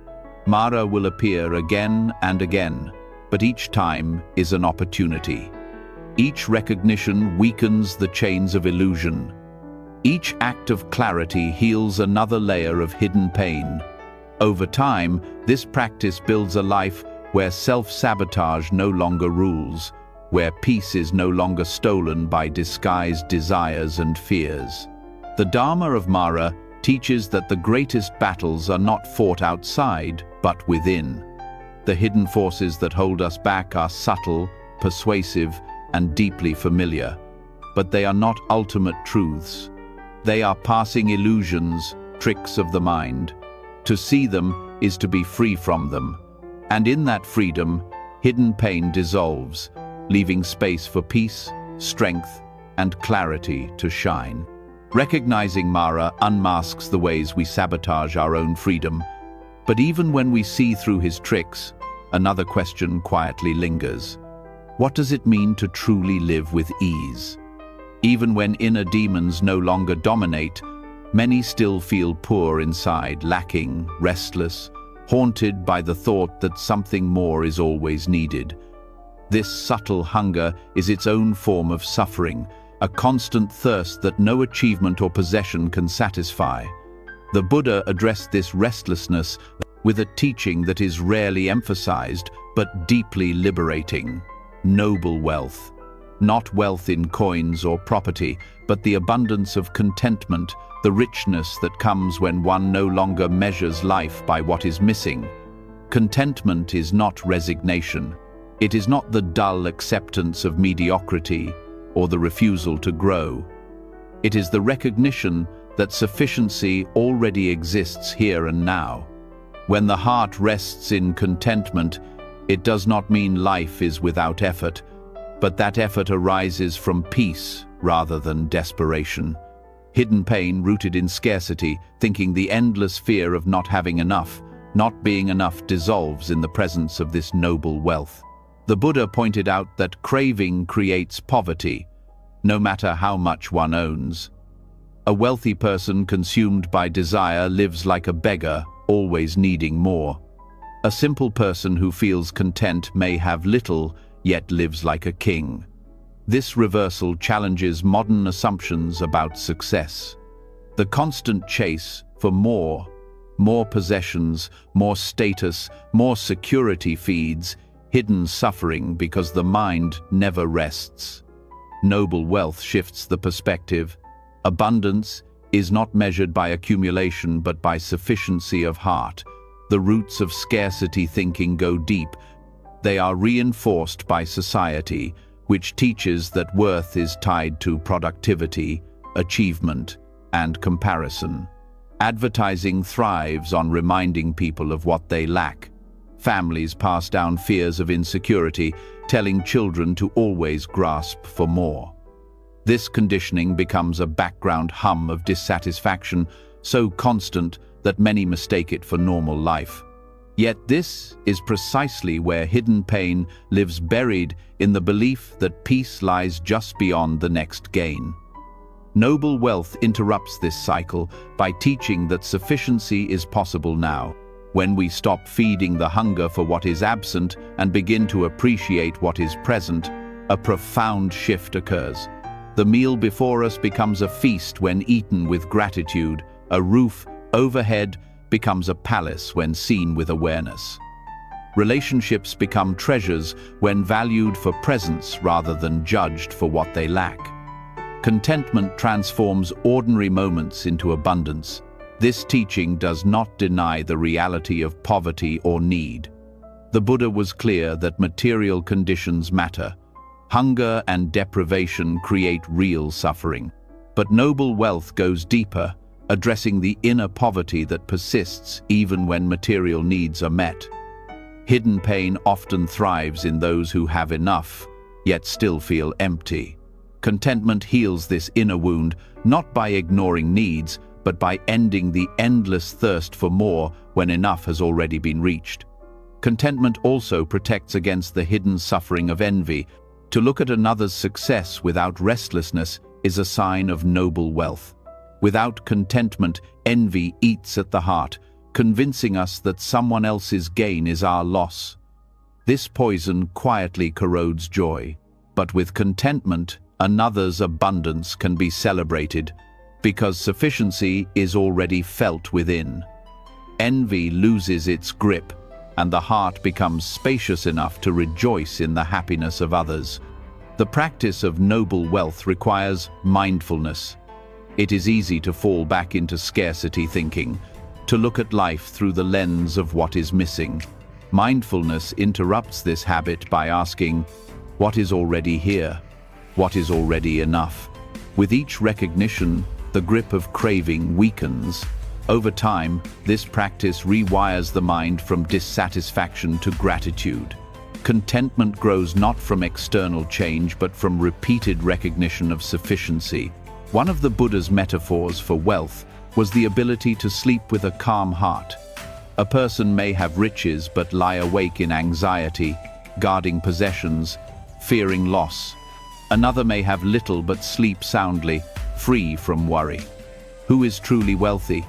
Hidden pain reveals itself in the restless nights of those who appear prosperous but are consumed by fear. Noble wealth, rooted in contentment, offers the deeper abundance of inner peace. Contentment also frees us from the burden of comparison. In a culture driven by competition, worth is measured against others, looks, careers, possessions, influence. This constant measuring feeds hidden insecurity. Contentment steps out of the game altogether.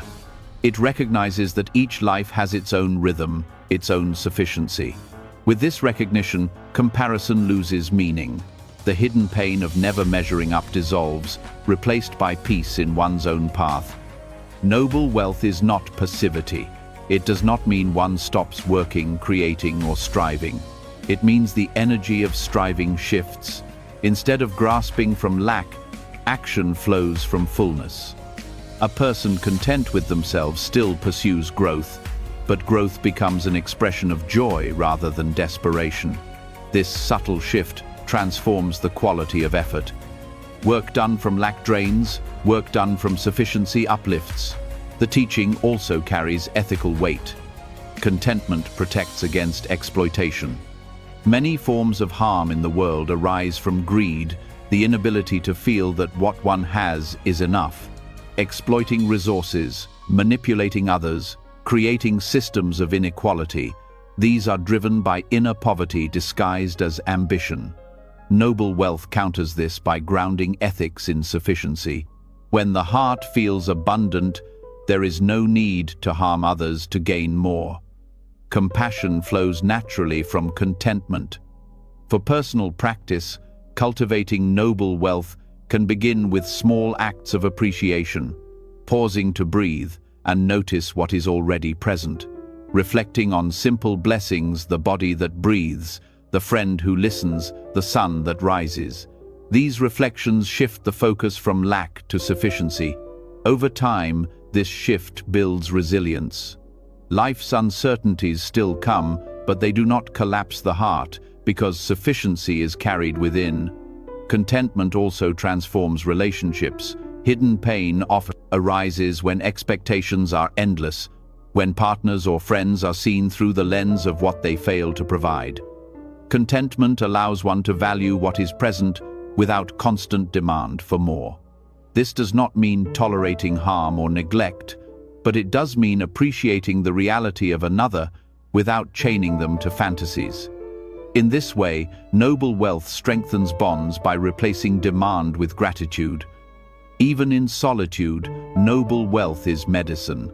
Many fear being alone because scarcity thinking tells them they lack what they need. But with contentment, solitude becomes abundance. Silence is no longer emptiness but fullness. Time alone is no longer deprivation but richness. Hidden pain of loneliness dissolves in the recognition that being alive itself is already enough. The Buddha's surprising teaching on wealth is not about poverty or riches, but about perception.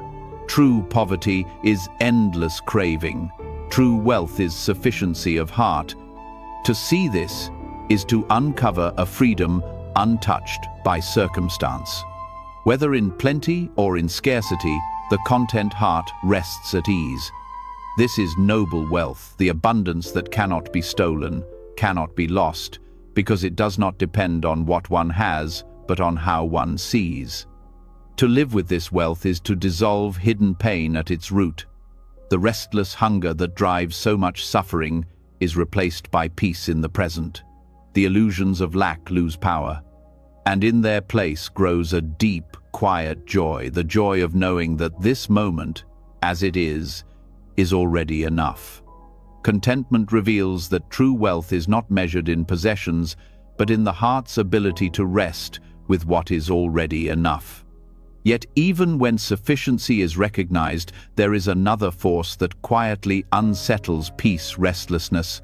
The mind still pushes, still hurries, still demands that life unfold faster than it does.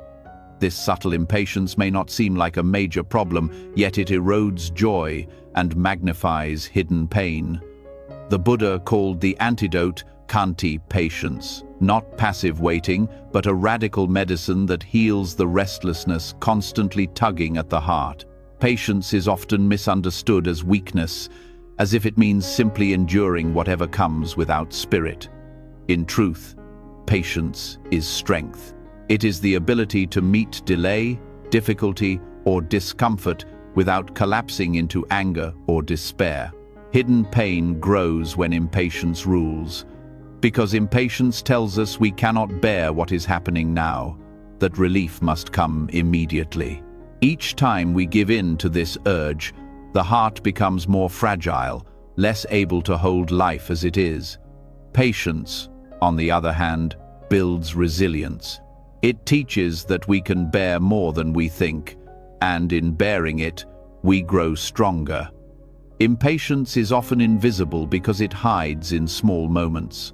The irritation when traffic slows, the frustration when someone does not reply quickly, the unease when results take longer than expected. Each instance may seem minor, but together they form a constant undercurrent of dissatisfaction. This restlessness creates subtle suffering, a low hum of tension that prevents deep peace. Patience cuts through this hum by teaching the heart to rest in the present, even when the present does not conform to desire. The Buddha described patience as the highest form of asceticism. More than fasting or physical discipline, patience transforms the deepest roots of suffering. To be patient with others prevents anger from turning into hatred. To be patient with ourselves prevents shame from turning into despair. To be patient with life prevents disappointment from turning into hopelessness. In this way, patience is not just endurance, it is active healing, transforming moments that would otherwise deepen wounds into opportunities for growth.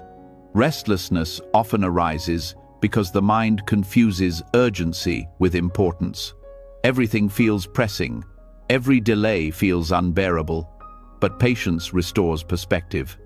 It reminds us that most things do not need to happen instantly, that time itself is part of the unfolding. Hidden pain is fueled by the illusion that life is running out, that we must grasp and hurry to secure happiness. Patience dissolves this illusion by showing that rushing does not create peace, it only magnifies stress. Peace arises when we allow life to move at its natural rhythm. Patience also brings clarity. When the mind is impatient, it reacts impulsively, making decisions clouded by urgency. These decisions often create more suffering than the delay itself. Patience provides space. In that space, wisdom can arise. A pause before speaking prevents harsh words. A pause before acting prevents regret. Each act of patience protects us from unnecessary wounds. Over time, patience becomes a form of self-compassion, a way of guarding the heart against harm born of haste. Another dimension of patience is how it reshapes our relationship with others. Impatience with people often takes the form of criticism, judgment, or frustration. We want them to change, to respond, to behave differently, but this impatience only deepens division.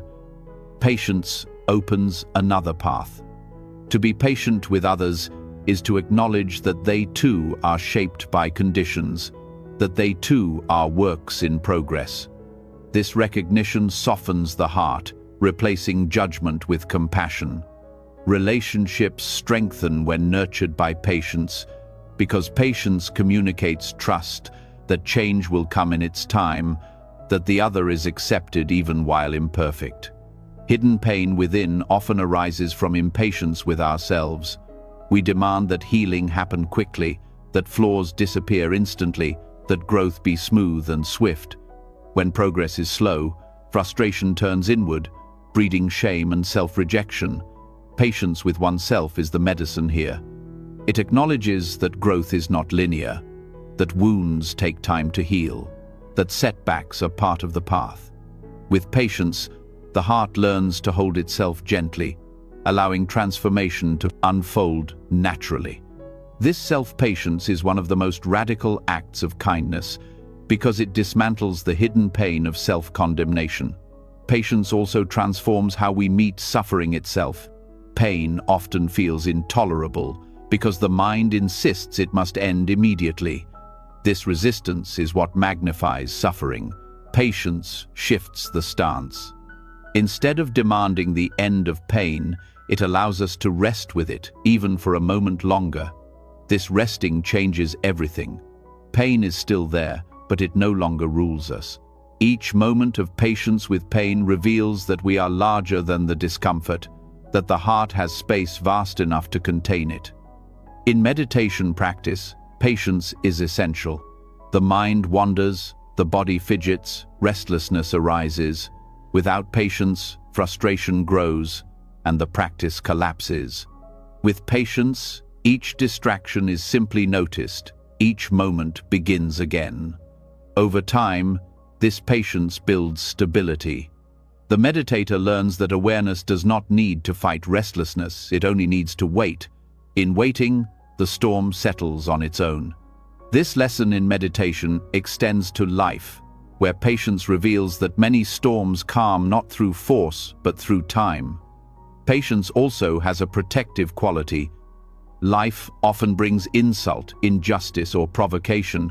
Without patience, anger erupts, leading to words or actions that create further harm. Patience shields us from this harm. It allows us to meet provocation without adding fuel to the fire. This is not passivity, it is power. To hold steady when provoked is a strength far greater than reacting. Hidden pain caused by conflict often stems not from the original insult, but from our own impatient reaction. Patience prevents this chain, preserving peace even in difficulty. Culturally, impatience is often glorified. Speed, productivity, instant results are praised, while patience is seen as weakness. This cultural conditioning feeds hidden suffering because it creates lives of constant urgency and dissatisfaction. The Dharma counters with a different vision: patience as nobility, as a treasure greater than gold. A society built on patience would value depth over speed, compassion over efficiency, peace over endless striving.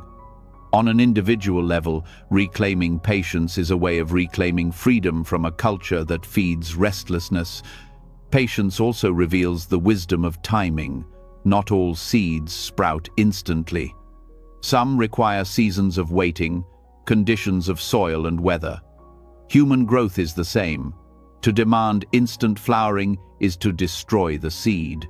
Patience trusts the natural rhythm of becoming. This trust dissolves hidden pain, born from forcing life to match our timetable.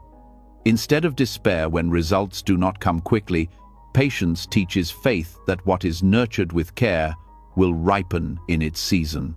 The Buddha praised patience as one of the highest virtues because it transforms not only suffering, but the very foundation of how we meet existence. With patience, even difficulty becomes teacher. Delay becomes practice, waiting becomes meditation. Every moment is included, none wasted. Hidden pain shrinks in this field because it cannot feed on urgency. Without the demand for now, the heart finds rest in enough. The medicine of patience is radical because it works quietly, without drama. It does not erase challenges, but it changes how we carry them. It makes space where there was constriction. It brings gentleness where there was strain. It gives endurance where there was collapse. Over time, patience turns restlessness into peace, dissatisfaction into resilience, hidden pain into hidden strength. To live with patience is to walk with dignity through delay, to breathe calmly through storms, to trust the unfolding of time. It is to stop wounding ourselves with restless urgency and instead heal through steadiness. Patience is not waiting for peace, it is peace, expressed in the heart's willingness to rest where it stands. And in this resting, the subtle restlessness that fuels hidden suffering dissolves, leaving the spacious freedom of a life at ease. Patience shows us how restlessness can dissolve when the heart learns to wait with steadiness. Yet even this profound medicine points towards something deeper. Why does restlessness arise at all? Why does craving keep returning even after peace has been tasted? Why do wounds resurface even when healing has begun? To answer these questions, the Buddha turned to one of his most radical insights: dependent origination. This teaching reveals that suffering is not random, nor is it caused by a single event. It is a chain of conditions, each link feeding the next. To truly heal, we must understand the root causes instead of endlessly trimming the branches. Dependent origination begins with ignorance, the failure to see things as they are. This blindness is not stupidity, but a lack of clarity about impermanence, non-self, and the nature of suffering. From this lack of clarity, distorted views form, shaping every thought and action. When ignorance operates, the rest of the chain follows, unfolding like dominoes. Awareness of this starting point is crucial because it shows that suffering does not appear from nowhere. It sprouts from unseen soil. From ignorance arises formations, habitual tendencies shaped by past actions. These are the patterns that drive behavior even when we think we are choosing freely. For example, the habit of reacting with anger, the compulsion to seek validation, the urge to run from discomfort. These formations are like grooves in the mind, deepened by repetition. Hidden pain grows here because these grooves keep leading us into the same cycles. Recognizing their conditioned nature is the first step toward freedom. Formations give rise to consciousness, the stream of awareness that carries impressions forward. Consciousness here is not neutral, it is tinted by the formations that shape it.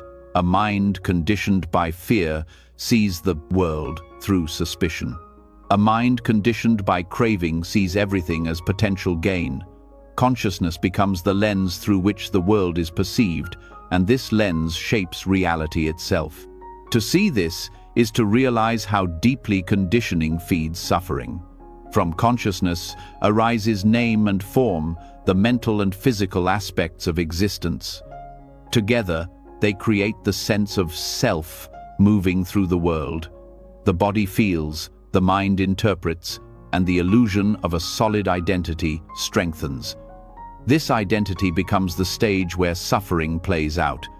Hidden pain arises here when we cling to body and mind as permanent, forgetting their fragile and interdependent nature. Awareness of name and form shows us that even the sense of I is part of the chain, not an independent truth. With name and form comes the 6 sense bases: eye, ear, nose, tongue, body, and mind. These are the doors through which the world enters. Each impression, what we see, hear, smell, taste, touch, and think, creates contact, the next link in the chain. Contact is the spark. The moment experience touches awareness. Hidden pain is born here when contact is immediately grasped or resisted. A harsh word contacts the ear, and before reflection, pain arises. A pleasant sight contacts the eye, and craving begins. Without mindfulness, contact becomes the ignition point of suffering. Contact gives rise to feeling pleasant, unpleasant, or neutral. This is the raw tone of experience. At this stage, suffering is not yet inevitable. Feelings are natural, part of being alive. But when feelings are mistaken for permanent truths, the chain continues. Pleasant feelings lead to craving, unpleasant feelings to aversion, neutral feelings to boredom. Hidden pain thrives because we mistake these shifting tones for reality itself, chasing or rejecting them endlessly.